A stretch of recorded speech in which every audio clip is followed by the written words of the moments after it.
ಒಂದು ಭಾವಚಿತ್ರಗಳನ್ನು ಹಾಕಿ ಈ ರೀತಿ ಬಸ್ ಸ್ಟ್ಯಾಂಡನ್ನು ಡಿಸೈನ್ ಮಾಡಿದಾಗ ಅಟ್ಲೀಸ್ಟ್ ನಮ್ಮ ಕನ್ನಡದ ಬಗ್ಗೆ ಕೇವಲವಾಗಿ ಮಾತಾಡ್ತಾರಲ್ಲ, ಇಲ್ಲೇ ತಿನ್ಕೊಂಡು ಇಲ್ಲೇ ಬೆಳೆದು ಇಲ್ಲಿನ ಸಂಬಳ ತಗೊಂಡು ಕನ್ನಡದ ಬಗ್ಗೆ ದ್ವೇಷ ಸಾಧಿಸ್ತಾರಲ್ಲ, ಯಾಕೆ ಕನ್ನಡ ಕಲಿಬೇಕು, ನಮಗೆ ಬಂದಿದ್ದ ಭಾಷೆಯಲ್ಲಿ ಮಾತಾಡ್ತೀವಿ ಅಂತ ಅಂಥವರಿಗೆ ಕನ್ನಡದ ಒಂದು ಹಿರಿಮೆ ಏನು, ಒಂದು ಹೆಮ್ಮೆ ಏನು ಅನ್ನೋದನ್ನ ನಾವು ರೆಪ್ರೆಸೆಂಟ್ ಮಾಡಬೇಕು ಅಂತಂದರೆ ನಾವು ಮೈಕ್ ಹಿಡ್ಕೊಂಡು ಬಂದು ವ್ಲಾಗಲ್ಲೋ ಟಿ ವಿ ಚಾನಲಲ್ಲೋ ಕುತ್ಕೊಂಡು ಹೇಳೋದು ಬೇಕಿಲ್ಲ. ಸುವರ್ಣ ಕರ್ನಾಟಕ ಬಸ್ ನಿಲ್ದಾಣ ಉದ್ಘಾಟನೆ ಆಗಿರೋದು 1/1/2017 ನೋಡಿ. ರಾಷ್ಟ್ರ ಕವಿಗಳು, ಕನ್ನಡ ಸಾಹಿತ್ಯ ಪರಿಷತ್ತು ಪ್ರಾಧಿಕಾರಗಳ ಅಧ್ಯಕ್ಷರುಗಳು ಯಾರ್ಯಾರು ಆಗೋಗಿದ್ದಾರೆ ಅಂತ ನಿಜವಾಗ್ಲೂ ಬ್ಯೂಟಿಫುಲ್. ಅದ್ರ ಜೊತೆಗೆ ಇನ್ನೊಂದು ನನಗೆ ಖುಷಿ ಕೊಟ್ಟಿದ್ದೇನಪ್ಪ ಅಂದರೆ, ನಮ್ಮ ಅಣ್ಣ ವ್ಲಾಗ್ ಮುಗಿಸ್ಕೊಂಡು ಹೋಗ್ತಿದ್ನಲ್ಲ, ಸೊ ನನಗೊಂದು ಬಸ್ ಸ್ಟ್ಯಾಂಡ್ ಕಾಣಿಸ್ತು, ತುಂಬ ಚೆನ್ನಾಗಿದೆ ಅಂತ ಅನ್ನಿಸ್ತು. ಆ ಬಸ್ ಸ್ಟ್ಯಾಂಡನ್ನ ನಾನು ವ್ಲಾಗಲ್ಲಿ ಎಲ್ರಿಗೂ ತೋರಿಸ್ಬೇಕು ಅಂತ ಗಾಡಿ ನಿಲ್ಲಿಸ್ಬಿಟ್ಟು ಬಂದು ರೆಕಾರ್ಡಿಂಗ್ ಮಾಡ್ತಿದ್ದೀನಿ. ನೋಡಿ, ನಾನು ಹಿಂದ್ಗಡೆ ಒಂದು ಬಸ್ ಸ್ಟ್ಯಾಂಡ್ ಇದೆ. ಬಸ್ ಸ್ಟ್ಯಾಂಡ್ ಎಷ್ಟು ಸಖತ್ತಾಗಿದೆ ಅಂತ ಅಂದರೆ, ಒಂದು ವಿಂಟೇಜ್ ಫೀಲ್ ಕೊಟ್ಟಿದ್ದಾರೆ, ಒಂದು ಕ್ಲಾಸಿಕ್ ಲುಕ್ಕು. ಬೆಂಗಳೂರು ಬಹುಶಃ ಕೆಂಪೇಗೌಡರ ಕಾಲದಲ್ಲಿ ಬಸ್ ಸ್ಟ್ಯಾಂಡ್ಗಳು ಇದೇ ರೀತಿ ತಂಗುದಾಣಗಳು ಅಲಂಕೃತವಾಗಿತ್ತೇನೋ ಅನ್ನೋ ರೀತಿ ನನಗೆ ಒಂದು ರೀತಿ ಫೀಲ್ ಆಯಿತು. ಆ್ಯಕ್ಚುಲಿ ಇದರಲ್ಲಿ 2 ಪಾಸಿಟಿವ್ ವೈಬ್ಸ್ ಇದೆ. ಒಂದು, ನಮ್ಮ ಕನ್ನಡದ ಬಗ್ಗೆ, ಕರ್ನಾಟಕದ ಬಗ್ಗೆ ಕನ್ನಡಿಗರಿಗಲ್ದಲೇ ಈ ಹಿಂದಿ ವಾಲಗಳಿದಾರಲ್ಲ ಅವ್ರಿಗೂ ಗೊತ್ತಾಗಬೇಕು ನಮ್ಮ ಕನ್ನಡ ನಾಡು ನುಡಿ ಬಗ್ಗೆ ಅಂತಂದರೆ ಈ ರೀತಿ ಒಂದಷ್ಟು ನಾಮಫಲಕಗಳು, ನಮ್ಮ ಕನ್ನಡದ ಅಚೀವರ್ಸು, ನಮ್ಮ ಕನ್ನಡದ ಜ್ಞಾನಪೀಠ ಪ್ರಶಸ್ತಿ ಪುರಸ್ಕೃತರು, ನಮ್ಮ ಕನ್ನಡದ ನಟರು, ಸಾಹಿತಿಗಳು ಒಂದು ಭಾವಚಿತ್ರಗಳನ್ನು ಹಾಕಿ ಈ ರೀತಿ ಬಸ್ ಸ್ಟ್ಯಾಂಡನ್ನು ಡಿಸೈನ್ ಮಾಡಿದಾಗ ಅಟ್ಲೀಸ್ಟ್ ನಮ್ಮ ಕನ್ನಡದ ಬಗ್ಗೆ ಕೇವಲವಾಗಿ ಮಾತಾಡ್ತಾರಲ್ಲ, ಇಲ್ಲೇ ತಿನ್ಕೊಂಡು ಇಲ್ಲೇ ಬೆಳೆದು ಇಲ್ಲಿನ ಸಂಬಳ ತಗೊಂಡು ಕನ್ನಡದ ಬಗ್ಗೆ ದ್ವೇಷ ಸಾಧಿಸ್ತಾರಲ್ಲ, ಯಾಕೆ ಕನ್ನಡ ಕಲಿಬೇಕು, ನಮಗೆ ಬಂದಿದ್ದ ಭಾಷೆಯಲ್ಲಿ ಮಾತಾಡ್ತೀವಿ ಅಂತ ಅಂಥವರಿಗೆ ಕನ್ನಡದ ಒಂದು ಹಿರಿಮೆ ಏನು, ಒಂದು ಹೆಮ್ಮೆ ಏನು ಅನ್ನೋದನ್ನ ನಾವು ರೆಪ್ರೆಸೆಂಟ್ ಮಾಡಬೇಕು ಅಂತಂದರೆ ನಾವು ಮೈಕ್ ಹಿಡ್ಕೊಂಡು ಬಂದು ವ್ಲಾಗಲ್ಲೋ ಟಿ ವಿ ಚಾನಲಲ್ಲೋ ಕುತ್ಕೊಂಡು ಹೇಳೋದು ಬೇಕಿಲ್ಲ. ನಮ್ಮ ಬೃಹತ್ ಬೆಂಗಳೂರು ಮಹಾನಗರ ಪಾಲಿಕೆಯವರು ಈ ರೀತಿ ಪ್ರತಿಯೊಂದು ಬಸ್ ಸ್ಟ್ಯಾಂಡನ್ನು ಕೂಡ ಡಿಸೈನ್ ಮಾಡಿದ್ರೆ ನಮ್ಮ ಕನ್ನಡದ ನಾಡು ನುಡಿಯ ಒಂದು ಹಿರಿಮೆ ತಾನಾಗೆ ಪರಿಚಯ ಆಗತ್ತೆ. ಯಾವ ಕನ್ನಡ ಪರ ಹೋರಾಟಗಾರರು ಬೇಡ, ಏನೂ ಬೇಕಾಗಿಲ್ಲ, ಹತ್ರ ಹೋಗಿ ತೋರಿಸ್ತೀನಿ ಬನ್ನಿ ಹೆಂಗಿದೆ ಅಂತ ಹೇಳ್ಬಿಟ್ಟು. ಸುವರ್ಣ ಕರ್ನಾಟಕ ಬಸ್ ನಿಲ್ದಾಣ, ಸಾಕಾರ ನಗರ ನಿರ್ಮಾಣ ನೋಡಿ. MS ಸುರೇಶ್ ಕುಮಾರು, ಶ್ರೀಮತಿ ಹೇಮಾವತಿ ಅವ್ರ ಫೋನ್ ನಂಬರು ಹಾಕ್ಬಿಟ್ಟಿದ್ದಾರೆ. ಅವ್ರಿಗೆ ಇನ್ನೆಷ್ಟು ಕನ್ನಡ ಪ್ರೇಮ ಇದೆ ಅಂತ ಹೇಳ್ಬಿಟ್ಟು ನನಗಂತೂ ಗೊತ್ತಿಲ್ಲ.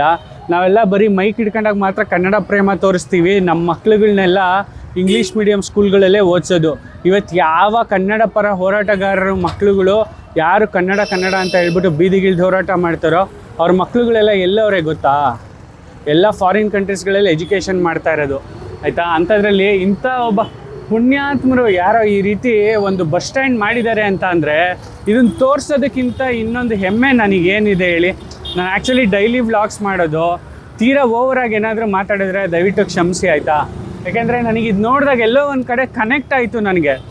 ಈ ಥರದ್ದೊಂದು ವಿಂಟೇಜ್, ಒಂದು ಹೆರಿಟೇಜ್ ನೀವು ನೋಡಿರ್ಬೋದು. ವಿಂಟೇಜ್ ಫೀಲು, ಹೆರಿಟೇಜ್ ಫೀಲು ಅನ್ನೋದಕ್ಕಿಂತ ನಮ್ಮ ಮೈಸೂರು ಹೆರಿಟೇಜ್ ಸಿಟಿಯಲ್ಲಿ ನೀವು ನೋಡಿದ್ರೆ ಎಷ್ಟೋ ಬಸ್ ಸ್ಟ್ಯಾಂಡ್ಗಳು, ಎಷ್ಟೋ ತಂಗುದಾಣಗಳು ಇದೇ ಥರ ಇದೆ.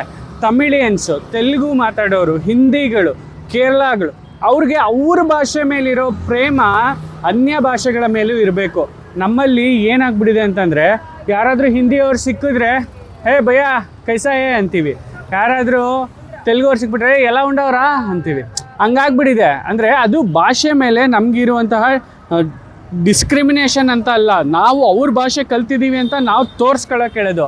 ಬಟ್ ಅವ್ರೇನಂತಾರೆ, ಇವರೇ ನನ್ನ ಭಾಷೆಯಲ್ಲಿ ಮಾತಾಡಬೇಕಾದ್ರೆ ನಾನು ಯಾಕೆ ಕನ್ನಡ ಕಲಿಬೇಕು ಅನ್ನೋ ಫೀಲು ಅವ್ರಲ್ಲಿ ಬಂದಿರಬಹುದು ಅನ್ನೋದು ನನಗೆ. ಅದಕ್ಕೋಸ್ಕರ ನಮ್ಮ ಕನ್ನಡದ ಲ್ಯಾಂಗ್ವೇಜ್ ಬಗ್ಗೆ ಅಷ್ಟೊಂದು ಹೋರಾಟಗಳಾಗ್ತಾ ಇದ್ದಾವೆ ಇತ್ತೀಚಿನ ದಿನಗಳಲ್ಲಿ. ಒಳ್ಳೆಯದೇ ಒಂದು ರೀತಿ. ಬನ್ನಿ ಇಲ್ಲಿ ನೋಡಿ,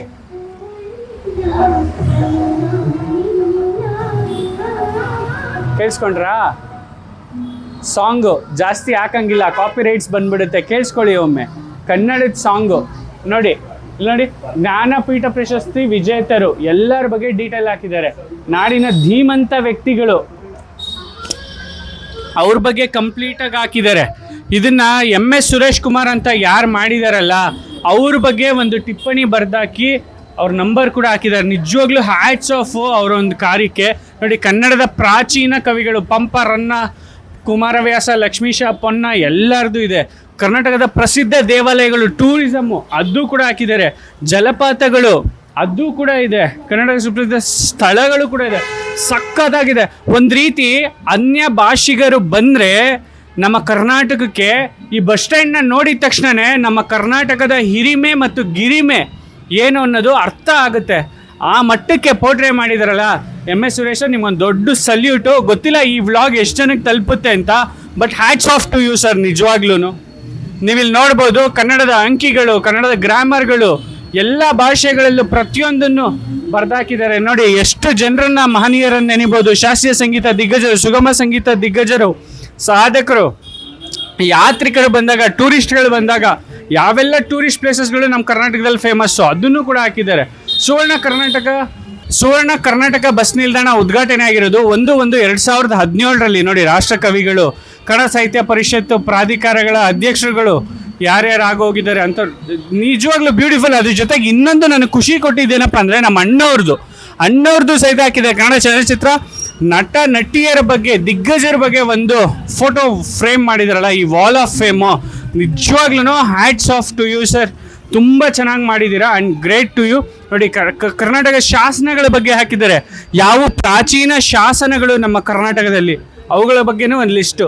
ಲೇಖಕಿಯರ ಬಗ್ಗೆ ನಾವು ಮರ್ತೇ ಬಿಟ್ಟಿದ್ದೀವಿ. ಲೇಖಕರು ಅಷ್ಟೇ ಅಲ್ಲ, ನಮ್ಮ ಕರ್ನಾಟಕದಲ್ಲಿ ನಾವೆಷ್ಟೋ ಜನರು ಲೇಖಕಿಯರನ್ನು ಮರ್ತೇ ಬಿಟ್ಟಿದ್ದೀವಿ. ಸಾಹಿತ್ಯರು ನೋಡಿ, ತಿರುಮಲಂಬ, ಕೊಡಗಿನ ಗೌರಮ್ಮ, ಟಿ ಸುನಂದಮ್ಮ, ತ್ರಿವೇಣಿ ಬಹಳ ದೊಡ್ಡ ಕಾದಂಬರಿಗಾರ್ತಿ, ಅವ್ರನ್ನೆಲ್ಲ ಮರ್ತೇ ಬಿಟ್ಟಿದ್ದೀವಿ. ಅಂಥವ್ರ ಫೋಟೋ ಎಲ್ಲ ನಾವಿಲ್ಲಿ ನೋಡ್ಬೋದು.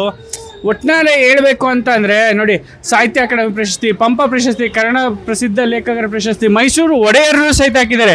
ಈ ಸಂದರ್ಭದಲ್ಲಿ ನಮ್ಮ ಮೈಸೂರು ಒಡೆಯರ್ನ ಯಾರೂ ಮರ್ತಿಲ್ಲ ನೋಡಿ, ಅವ್ರನ್ನೂ ಹಾಕಿದ್ದಾರೆ. ಅಂದರೆ ಇಲ್ಲಿ ಎಲ್ಲೋ ಒಂದು ಕಡೆ ಅನ್ನಿಸ್ಬೋದು ಕೆಂಪೇಗೌಡರದ್ದು ಹಾಕಿಲ್ಲ, ಬಿಟ್ಬಿಟ್ಟಿದ್ದಾರೆ, ನೀವು ಅದನ್ನು ಮರ್ತಿದ್ದೀರಾ ಅಂತ. ಆ್ಯಕ್ಚುಲಿ ಕೆಂಪೇಗೌಡರು ಆಳ್ವಿಕೆ ಬರ್ತಿದ್ದಿದೆ ಮೈಸೂರು ಅರಮನೆಯ ಅಂಡರಲ್ಲಿ, ಮೈಸೂರು ಪ್ರಾವಿನೆನ್ಸ್ ಅಂಡರಲ್ಲಿ. ಸೊ ಹಾಗಾಗಿ ಮೈಸೂರು ಅವ್ರದ್ದು ಹಾಕಿದ್ದಾರೆ.